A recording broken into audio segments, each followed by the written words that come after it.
Hello friends, नमस्कार मित्रांनो, welcome to सब्लाटेक्स. तर फ्रेंड्स, आजपासून आपण एक सीरीज चालू करणार आहे.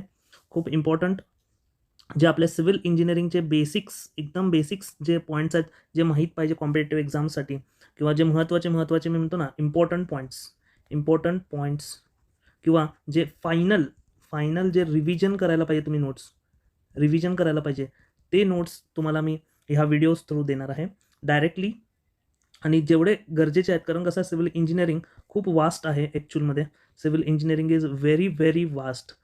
ते पूर्ण कव्हर करणं आपल्याला बऱ्याच ठिकाणी, तुम्ही NPTEL असेल, बाकीचे जे बऱ्याच बेसिक्स जे चॅनल आहेत, ज्यावर बेसिक्सला तुम्हाला कव्हर करता येईल, असे वेगळे व्हिडिओज तुम्हाला बघता येतील यूट्यूबवर. पण आपण काय करतो, ह्या सिरीजमध्ये शॉर्टमध्ये आपण कव्हर करायचा प्रयत्न करतोय एक टॉपिक्स.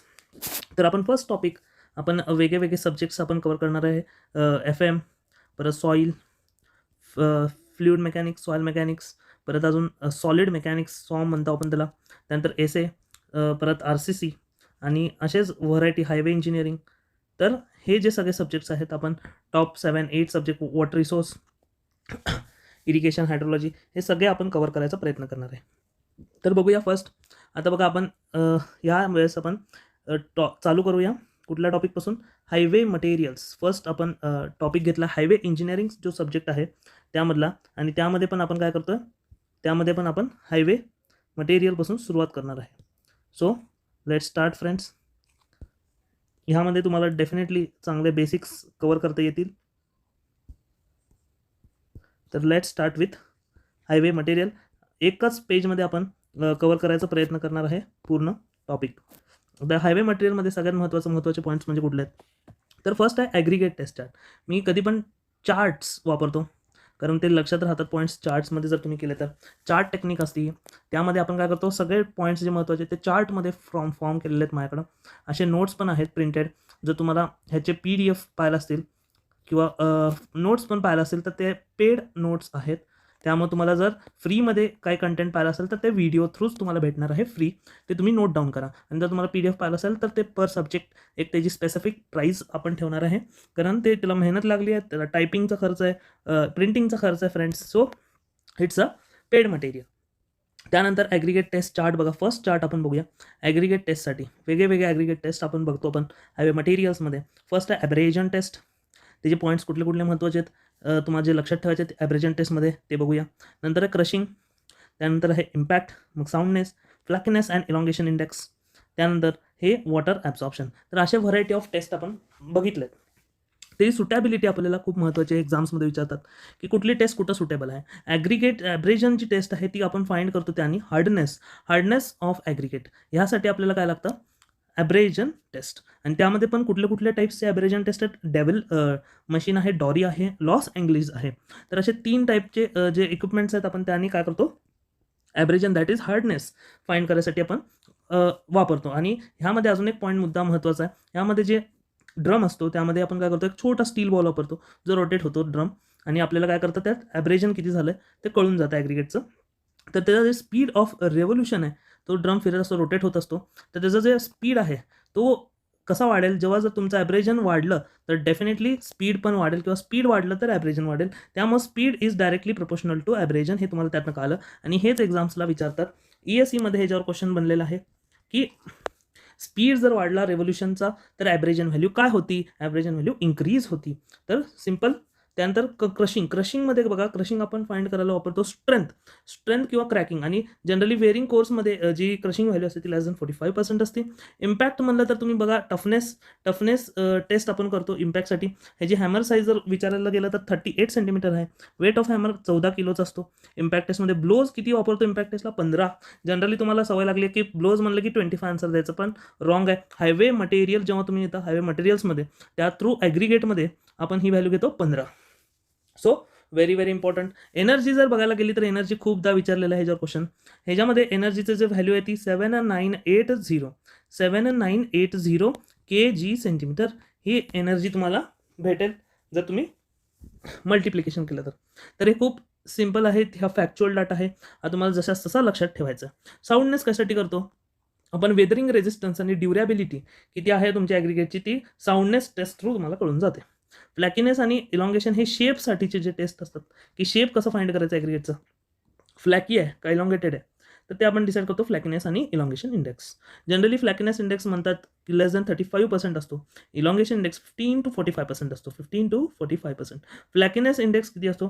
फ्लॅकीनेस इंडेक्स असतो 0.6 ऑफ मीन साईजच्या 0.6 3/5. आणि जे इलॉंगेशन इंडेक्स आहे ते 1.8 इंटू मीन साईज.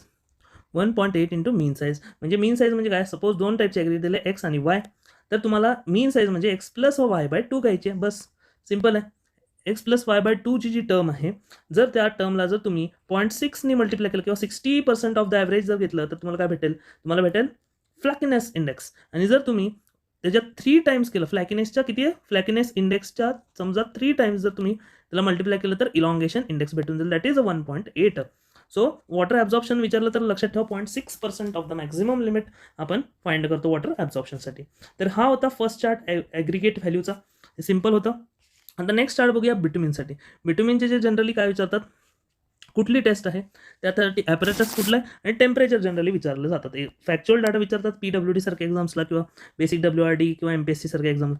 पेनिट्रेशन टेस्ट बघा, पेनिट्रेशन जनरली हार्डनेससाठी पण वापरतो आपण. 27 डिग्री टेम्परेचरला ही केली जाते आणि त्याची जी पेनिट्रेशन व्हॅल्यू ती किती असते? ती 1/10 of the MM of penetration आपण ती व्हॅल्यू घेतो. सपोज 80 to 100 जर तुम्हाला पेनिट्रेशन व्हॅल्यू म्हणलं तर ते किती असतं? 8 to 10 MM असं म्हणतो आपण, कारण आपण त्याला काय करतो 1/10 ऑफ द पेनिट्रेशन घेतो आपण. जेवढी पेनिट्रेशन आहे त्याच्या 1/10. So 8 to 10 MM. आणि हॉट क्लायमेटला 30 to 40 आहे, कोल्ड क्लायमेटला 80 to 100 आहे. 80-25 हे मॅस्टिक ॲस्फाल्टला वापरतो आपण. नेक्स्ट डक्टिलिटी जनरली 25 डिग्रीसाठी केलतो आपण. मिनिमम डक्टिलिटी व्हॅल्यू विचारली तर लक्षात ठेवा 75 सेंटीमीटर आहे. हीच MM मध्ये विचारते तुम्हाला 750 MM किंवा 0.75 मीटर. कसं पण विचारू दे, फिरून तुम्हाला यायला पाहिजे. रेट ऑफ पूल जनरली असतो 5 सेंटीमीटर पर मिनिट. म्हणजे एका मिनिटमध्ये किती पूल होतं? 5 सेंटीमीटर. त्याला काय म्हणतात? डक्टिलिटी. सो लक्षात ठेवा मिनिमम डक्टिलिटीची पूल किती असतो मिनिमम डक्टिलिटीसाठी? 5 सेंटीमीटर पर मिनिट. विस्कॉसिटी आणि कन्सिस्टन्सी सेम डिग्रीला आपण परफॉर्म करतो, दॅट इज 60 डिग्री. 60 डिग्रीला परफॉर्म करतो. रेजिस्टन्स टू पेनिट्रेशन म्हणतो ना, विस्कॉसिटी काय? रेजिस्टन्स टू द फ्लो त्याला म्हणतो आपण विस्कॉसिटी. तर तेच आहे रेजिस्टन्स टू पेनिट्रेशन त्याला म्हणतो विस्कॉसिटी. रेजिस्टन्स जेव्हा शब्द येईल तेव्हा कन्फ्यूज व्हाल. It's not a penetration test, it is a viscosity test. आणि कन्सिस्टन्सी टेस्ट पण सेमच आहे, तशीच आहे.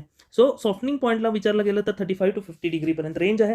आणि ह्यासाठी ॲपरेटस विचारतात ring and ball apparatus. Very very important. Measure काय करते ह्यातून आपण? टेम्परेचर. हे पण खूप एक्झाम्सला विचारलं गेलं क्वेश्चन. 50 डिग्रीपर्यंत मॅक्सिमम सॉफ्टनिंग पॉईंट असतो. 35 to 50 डिग्री. फ्लोट टेस्टला 50 डिग्री आहे. फ्लॅश फायर पॉईंटला 175 डिग्री आहे. ॲडेजन टेस्ट कशासाठी करतो आपण? Stripping off value of a bitumen, त्यासाठी ॲडेजन टेस्ट करतो. ॲडेजन आणि कोहेजनमध्ये आपण बेसिक्स बघितले फ्लुइड मेकॅनिक्समध्ये. जे वेगळ्या वेगळ्या पार्टिकल्सला अट्रॅक्ट होतात त्याला काय म्हणतो आपण? ॲडेजन. जे सेम पार्टिकल्स एकमेकांना अट्रॅक्ट होतात त्याला काय म्हणायचं? कोहेजन. सिम्पल आहे. त्यानंतर बघा आपण हे झाला बिटुमिनचा चार्ट आणि ॲग्रिगेटचा चार्ट. सो ह्या दोन गोष्टी खूप इम्पॉर्टंट होत्या. आता कन्सेप्ट ऑफ थोडा CBRचा कन्सेप्ट आहे फ्लेक्झिबल पेवमेंटसाठी. CBRच्या कन्सेप्टमध्ये आपल्याला काय बघायचं आहे? हे कोणी डेव्हलप केला? फर्स्ट ऑफ ऑल CBR म्हणजे काय? CBR म्हणजे California bearing ratio. California bearing ratio म्हणजे हे कोणी डेव्हलप केलं असणार आहे? कॅलिफोर्निया म्हणजे USनी. कॅलिफोर्निया हायवे डिव्हिजननी डेव्हलप केलेलं आहे. क्लासिफाय कशासाठी करतो आपण? यातनं grade material of bitumen. Grade material जे आहे ते आपण क्लासिफाय करतो. एम्पेरिकल आणि पेनिट्रेशन दोन्ही टाईपचे टेस्टचं नाव दिलेलं आहे ह्याला. म्हणजे CBR टेस्टलाच दुसरं नाव कुठलं आहे? एम्पेरिकल टेस्ट पण म्हणतात, पेनिट्रेशन टेस्ट पण म्हणतात. CBR डिटरमाइन काय करतं? सॉईलची subgrade strength. Very very important. सॉईलची सबग्रेड स्ट्रेंथसाठी CBR आहे.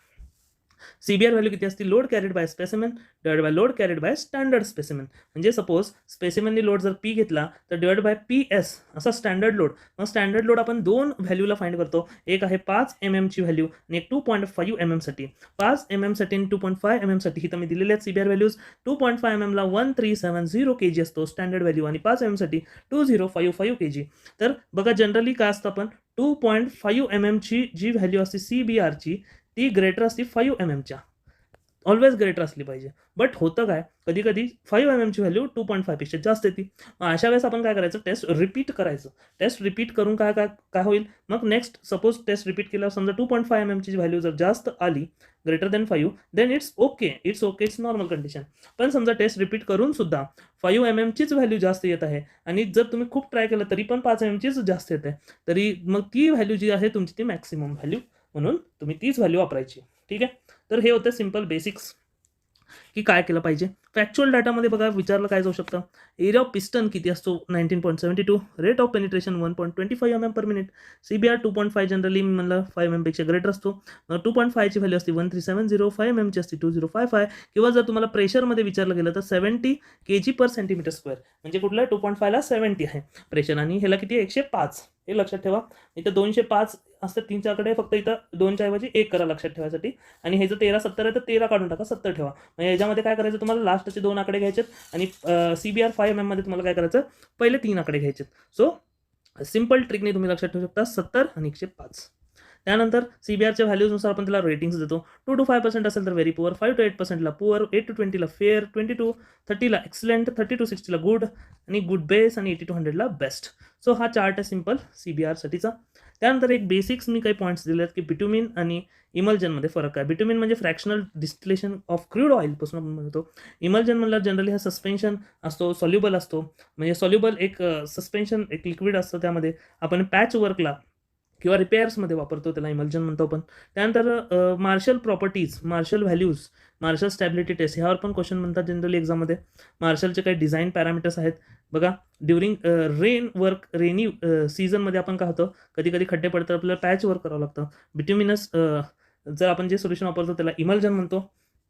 त्यानंतर मार्शल डिझाईनचे जे पॅरामीटर्स आहेत मार्शल स्टॅबिलिटीसाठी, स्टॅबिलिटी व्हॅल्यू काय, फ्लो व्हॅल्यू काय, एअर वॉइड किती आहे, बिट्युमिन व्हॉल्यूम ऑफ फ्लो ऑफ बिट्युमिन किती आहे, तर हे सगळं विचारलं जातं. स्टॅबिलिटी व्हॅल्यू असते 350च्या आसपास किंवा 340 kg एक्झॅक्ट विचारलं तर. आणि फ्लो व्हॅल्यू असते 8 to 16, एअर वॉइड्स जनरली असतात 3 to 5%, volume filled with bitumen generally असतं 75 to 85.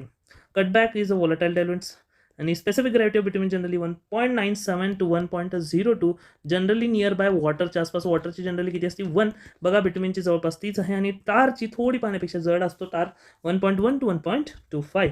मार्शल प्रॉपर्टीज फॉर, आता बघा वेगळ्या बिट्युमिन कंटेंट नुसार आपल्याला वेगळे व्हॅल्यूज चेक करायचे आहेत. म्हणजे एक्स एक्सिसला ऑलवेज काय असतं, बिट्युमिन पर्सेंटेज, की किती बिट्युमिन तुम्ही वाढवणार आहे.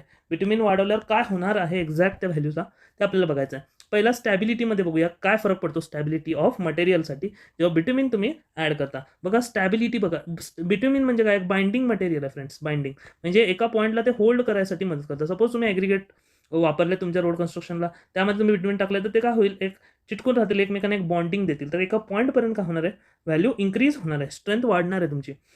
पण समजा तुम्ही अजून बिट्युमिन वाढवत गेलं तर ते एका पॉईंटला लिक्विड म्हणून बिहेव करेल आणि त्याचं जे बॉन्डिंग आहे ते ब्रेक होईल. सो एका पॉईंटनंतर त्याची व्हॅल्यू परत डाऊन येणार आहे आणि कमी होणार आहे. Next, bitumen versus flow value. Flow value म्हणजे काय, जनरली तुम्ही बिट्युमिन समजा ॲड करत गेला मटेरियलमध्ये, तर फर्स्ट काय होईल, फर्स्ट त्याची बॉन्ड्स थोडा वाढेल, त्यानंतर हळूहळू काय होईल, तो ॲज अ लिक्विड बिहेव होईल. म्हणजे फ्लो व्हॅल्यू काय होईल, जनरली त्याची फ्लो व्हॅल्यू वाढत राहणार आहे. जेवढं तुम्ही बिट्युमिन ॲड कराल तेवढं फ्लो व्हॅल्यू वाढत राहणार आहे. त्यानंतर युनिट वेट वर्सेस बिट्युमिन, एका पॉईंटपर्यंत बघा युनिट वेट वाढणार, त्यानंतर एका पॉईंटला कमी होणार. त्यानंतर बघा एअर वॉइड्स म्हणजे सपोज हे माझे ॲग्रिगेट्स आहेत आणि इथं एअर इथं वॉइड्स क्रिएट झालेत. इथं जर तुम्ही बिट्युमिन भरले तर काय होणार, वॉइड्स कमी होणार, वॉइड्स विल रिड्यूस. सो हे काय आलं, ग्राफ डिक्रीज व्हायला. त्यानंतर VBF, volume filled with bitumen versus बिट्युमिनमध्ये काय होणार आहे, एका पॉईंटपर्यंत कमी होणार, त्यानंतर एका पॉईंटनंतर वाढणार. सो असा प्रकार तुम्हाला काहीतरी बघायला भेटेल. सो हे सिम्पल चार्ट्स होते बिट्युमिनचे आणि आय होप तुम्हाला हे टॉपिक कळालं असेल. माझे मटेरियल्स शॉर्टमध्ये एक 10-15 मिनिट्स एक रिव्हिजन व्हिडिओ असंच आपण बनवत राहू दर वीकमध्ये आणि बस 10-15 मिनिट्स तुम्हाला द्यायचे आहेत. आणि थोडे जे बेसिक्स अनक्लिअर असतील किंवा तुम्ही वाचलं पण असेल या गोष्टी भरपूर वेळा, ॲटलिस्ट तुमच्या कानावर राहतील, टचमध्ये राहाल तुम्ही स्टडीच्या. बस इतकाच आमचा उद्देश की तुम्ही ॲटलिस्ट अभ्यासाच्या टचमध्ये राहा. 10-15 मिनिट्स का होईना रिव्हिजनला द्या. It's very very important friends की रिव्हिजन केलं तरच खरं आहे, नाहीतर सब कुछ बर्बाद हो जाओगे. तर हीच गोष्ट तुम्हाला सांगायची आहे की 10-15 मिनिट्स असे तुम्ही रिव्हिजन शॉर्टमध्ये फास्टमध्ये केलं पाहिजे. तर आपण असेच रिव्हिजन व्हिडिओ बनवत राहू आणि हेल्प करत राहू friends. Thank you for watching. Stay with civil ॲडिक्ट्स.